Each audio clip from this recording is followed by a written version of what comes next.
I have some slides there to show as well.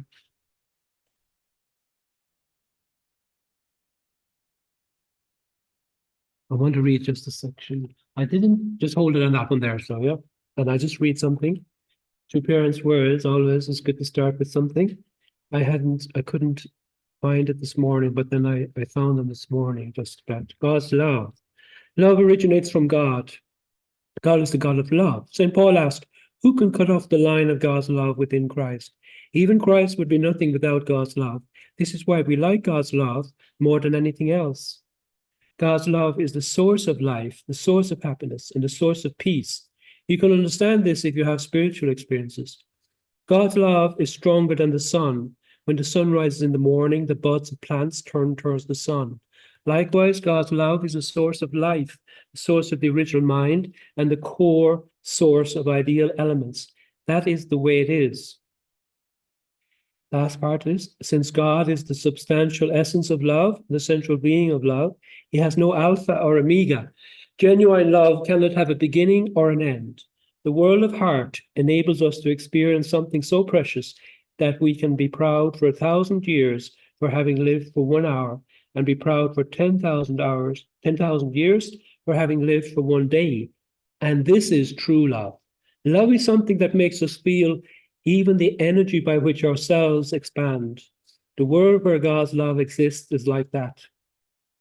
That word is hard to describe in words. It's a joyful and enchanting word, where all of our cells are dancing and we feel as if we're flying on the clouds on a bright spring day. So, just to start, I'm not going to talk about witnessing as such. I'm talking about the problems, the difficulties to witness in the Western world, particularly because I'm studying a book called The Great Dechurching, and it was written by Jim Davis and Michael Graham, and it's a study of trends within the Christian churches and society as a whole. And this book is it's a kind of an academic book because I'm doing it for a course, and but it's also a pastoral book. You know, it's like a combination of pastoral and a bit and scientific data. So they did quite deep research about what's happening within Christian churches, particularly in America. This is focused on America, but you could apply to any Western country, Ireland or any European country. You will see the same kind of trends, and thus they want to study those trends.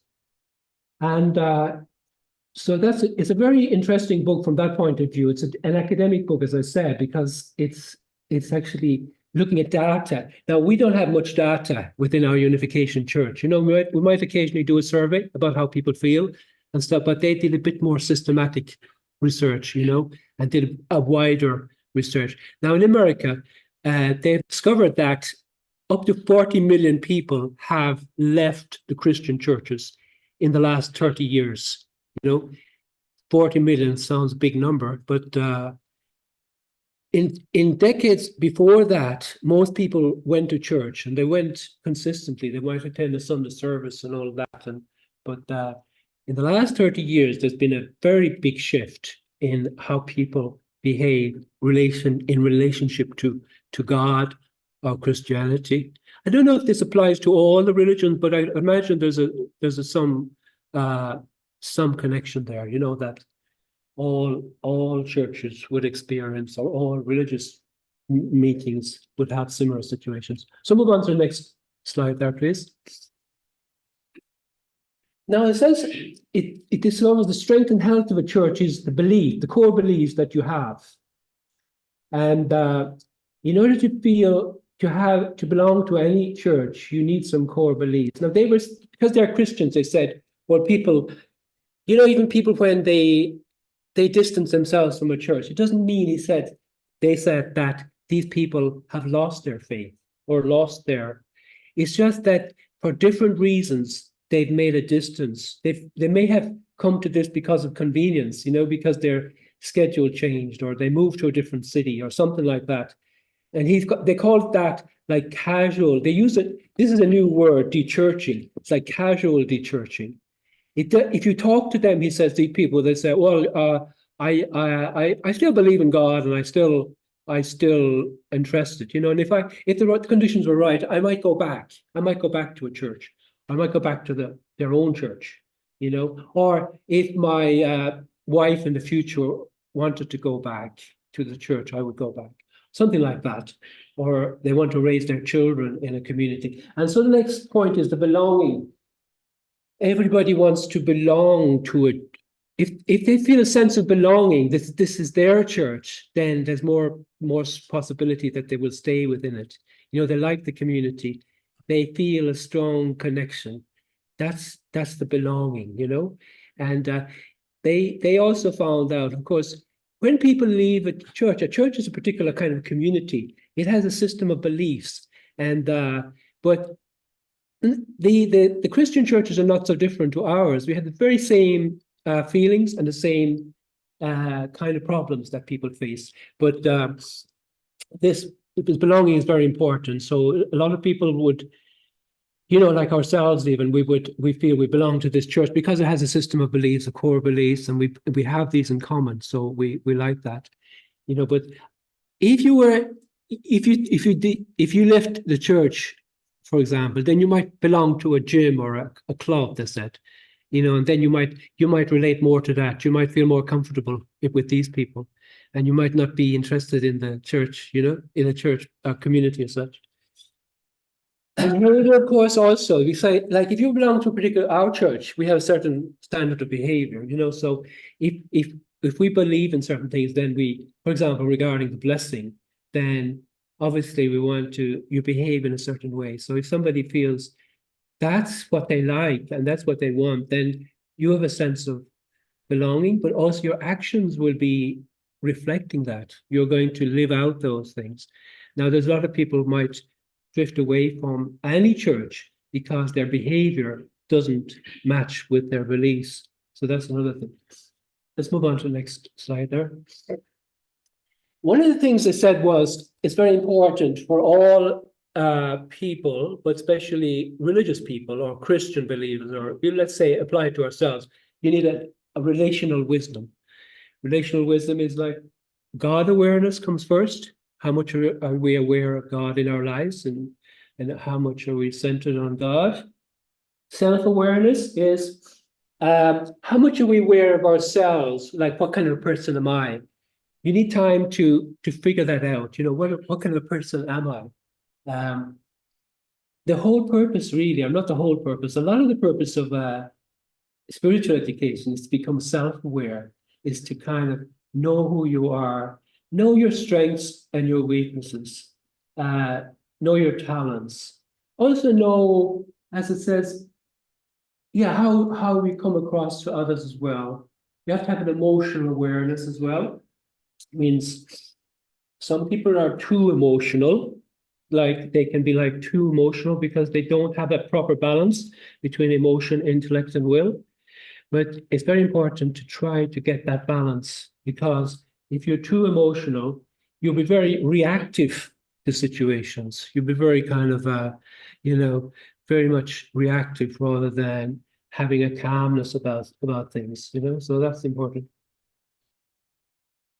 This is an interesting point. We should have an awareness of how others perceive us as well. So that's a very important point, because we don't always know how others see us, you know, how they perceive us. You know, what kind of person are you in the eyes of somebody else?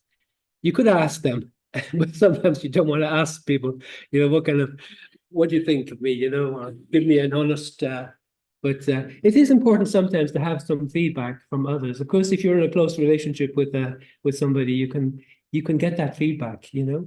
How do you come across to other people? Are you very, let's say, a negatively would be like, say, somebody is very overbearing, or you might not know it, except somebody gives them that feedback.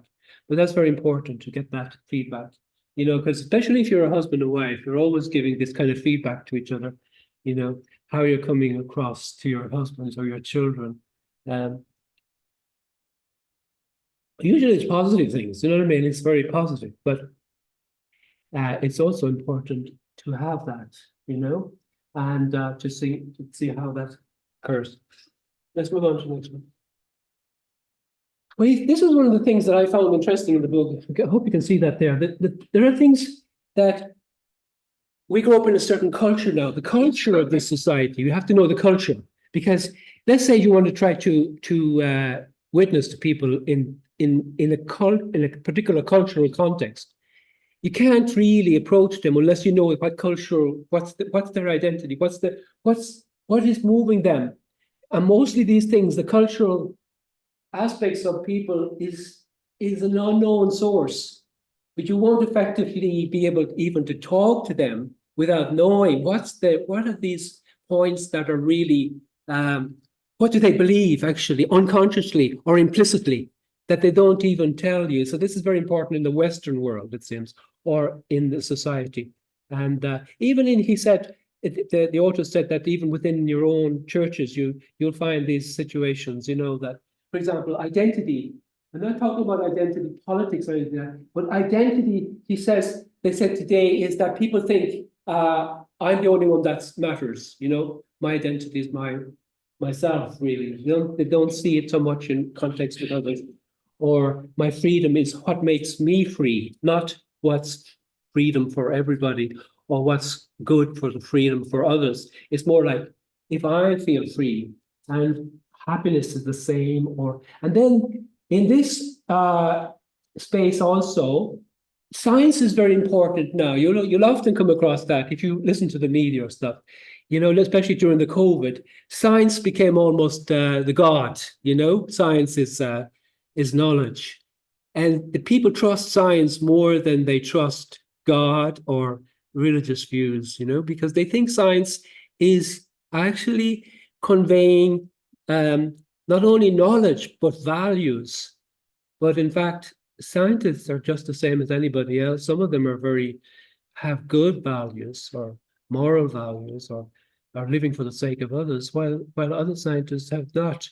And also science is like incredibly, you know, science is brilliant because it has made all these developments, of course. And so no wonder people trust science so much because it made human beings' lives so good, you know, so comfortable and convenient. But it also had brought, and I'm going off a little bit there, but it has also brought us to the brink of extinction. If you think about nuclear weapons and atomic weapons, they almost brought us to the extinction during the Cold War era. And I never knew it, but there was many incidents that where an accident could have happened or somebody could have made a mistake. Of course, conscientious people would think we need to reduce these nuclear weapons, you know? It seems incredible, actually, about that point. Morality is also very important to know what do people consider as a moral human being? You know, what is morality today? Is it my morality, or is some different kind of morality? And then also justice. Justice is very important in the society, so we need to understand what people mean by that. You know, sometimes the language people use, we need to draw it out. One of the things they also said in this book, and which I think might be very helpful for us here, is, and it said about, you know, before you engage with people, you need to understand them. You need to comprehend the kind of person you're dealing with.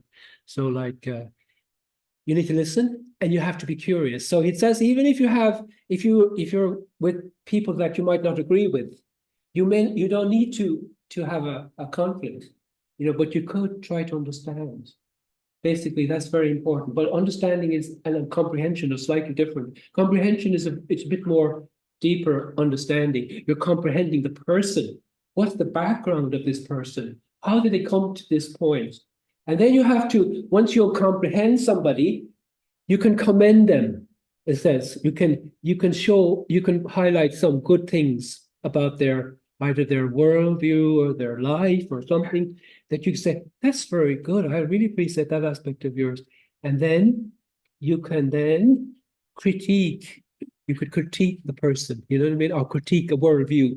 But if you don't do those points, he said, if you don't do it like that, you can't just critique somebody straight off without going through that process.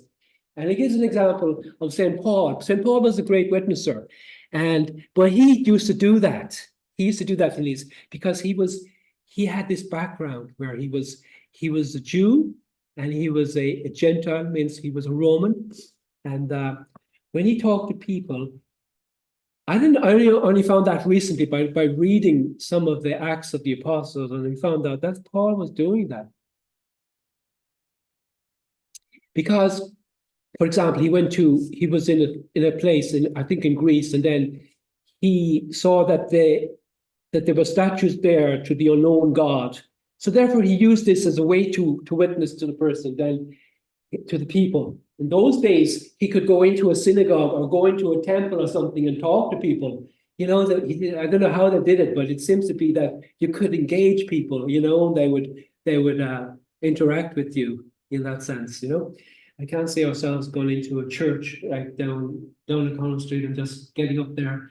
But that's something that he did. And then he would say, so how did he introduce Jesus to them? He would first say, you believe this? Yeah, I see some good points.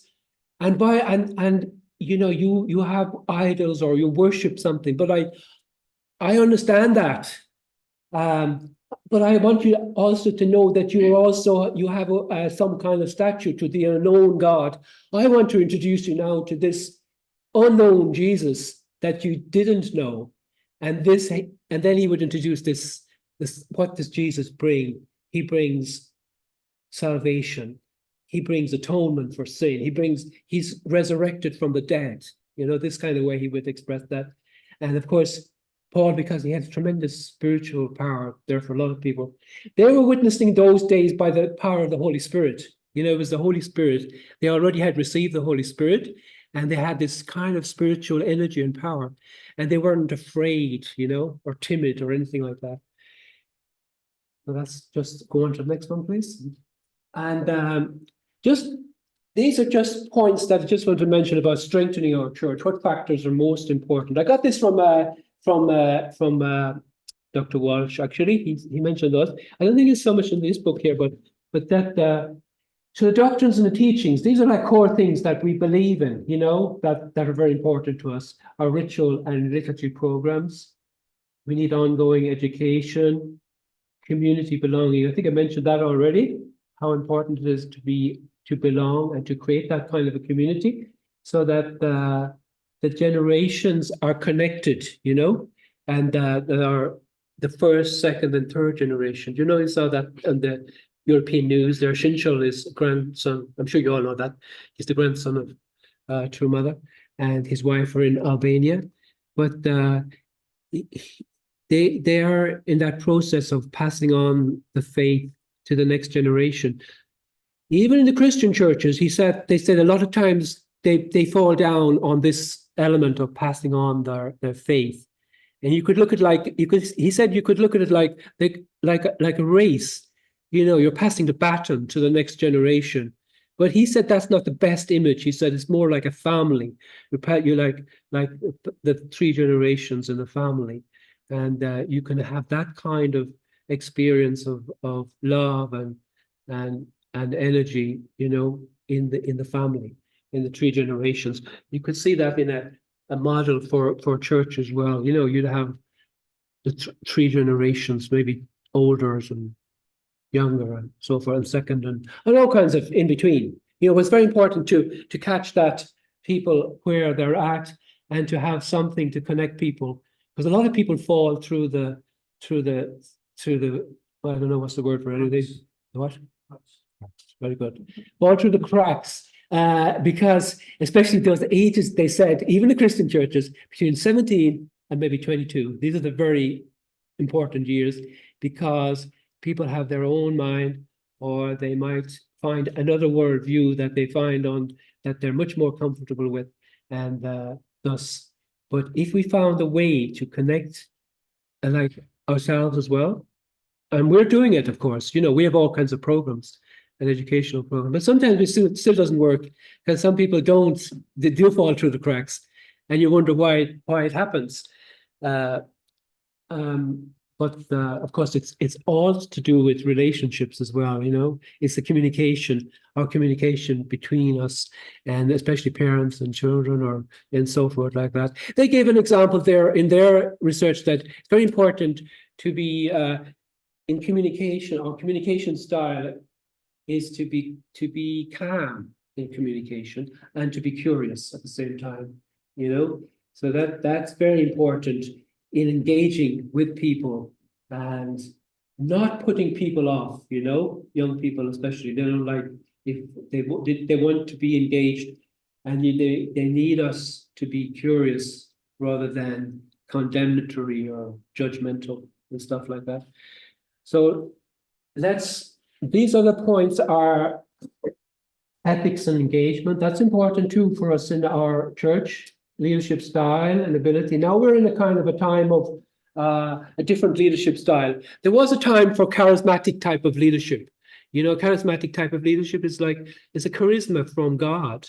And these kind of leaders are very energetic, and they're very spontaneous, and they're very driven, you know, and they can start churches and plant new churches or whatever. They have this kind of ability. Like True Father is an example of a charismatic leader.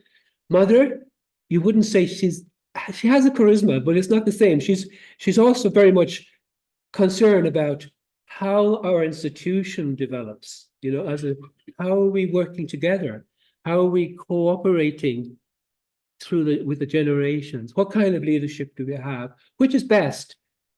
Both are needed actually, because charismatic leadership alone, especially in this age, is not going to work as well. You know, but if you have a cooperating leadership, and also if you recognize the institutions that we're trying to create, then it is going to be long lasting. It will pass on from generation to generation. That's how the Catholic Church lasted for 2,000 years, because they had a very strong institution. You know, once you grow and you expand and you multiply, and then you have to create a very stable and lasting institution. They're very successful at that, to last right up to this era. Facilities are very important. We're in the process of just upgrading our own facilities so that they'll be useful for public purposes or whatever we're thinking of doing. And facilities, they don't come on top of the list there, but there is no order here really. But facilities are important. How we use our facilities, you know. Let's move on. I think that's about the end of it, really. But I could say a lot more about that, but I wanted just today to look at it, because I know I'm not a witnessing person as such, you know. So, but I have a desire also, you know. I know it's necessary. We want to meet people. We want to find the salt, the righteous people in this society. But before we do that, you have to also recognize that there are barriers to doing that. There are barriers to approaching people, because they have, you know, young people may be better to young people because you understand young people. You're maybe you grew up in the same era, the same age, and thus it's much easier for young people to young people. We found that in the past anyway. But myself, I have to find my own way of doing that. And but then if we don't recognize that, then there's a way by engaging in a good way. And thus those 3 points from St. Paul were: first, you comprehend the kind of people and what kind of society we're in. Is it possible to engage with people? Then, by comprehending, then we understand them, and then we can. What was the second one I said? Commend. There's always something you can commend in somebody, in a person's viewpoint, or their value, or their person, or their, you know, or their, how they're socially responsible, or how they're like concerned about the environment or something like that. You can commend that. That's wonderful to meet a person like you know, that's concerned about the environment. That could be one example, because nowadays young people are much more into that. And the final one is when we say critique is much better than criticism. You don't have to criticize people, you can critique them. You say this, that you can show something, add something to what they have, add value to what they have. And that's the kind of a critique. We were very successful with our critique of communism in the past, Our critique was excellent, and so many people appreciated our, causa movement because we critiqued communism. We showed, oh, this is what the ideology of communism is about. There are some good points, but then there are these weak points. Of course, then we provided a very good counter proposal, So maybe think about that. And basically, we all need to improve our abilities in that area. And I would leave it with just concluding with a final word from true parents. How shall we describe God's love? Imagine a warm spring day with white clouds floating gently in the sky. The air shimmers above the ground. Insects and ants scurry about, exploring the world. Beside a flowing stream, catkin blossoms and frogs sing new songs of spring, welcoming swarms of bees and butterflies. And there you are, enraptured in the atmosphere, in that twilight state we experience when drifting peacefully off to sleep, and yet awake in a happy mood, rejoicing forever. God's love has such a flavor. With your ideal partner given to you by God, you will feel as if you're in a flower garden where butterflies and bees fly around. Are you happy even to imagine this, or unhappy? These thick-headed men here will not understand this very well. That's a beautiful expression of what we're aiming for, to experience God's love in our lives and to experience it in our relationships, both the vertically and the horizontally. So let me conclude with that. That was our closing prayer. Our beloved Heavenly Parents, thank you so much for us gathering today, our brothers and sisters here in the Family Federation. We're really grateful for each one of us, each one who has something to contribute and who is a precious son or daughter of yours, and that you love each person uniquely, and you understand each person more than anybody else, and you have an eternal relationship with each of your children. And we're all destined to live in the eternal world with the love that transcends this world even. And we're in fact creating relationships that are transcending the physical world. We are really grateful we were brought into this world to experience your love. And even though sometimes we don't always feel your love, but in some days, sometimes we have moments when we treasure those moments, and we want to multiply them and continue to love you and return love to you. We want you to be in this world with us. We want you to be happy in this world. We want you to be liberated from the sorrow of the past and the tragic mistakes we humans have made, and how even to this day how things are going. A lot of things are crumbling around us in the bigger scale, and we're really sorry concerning the wars in Europe, Middle East especially, and we pray, Heavenly Parents, that you can find a way to solve these situations through each one of us.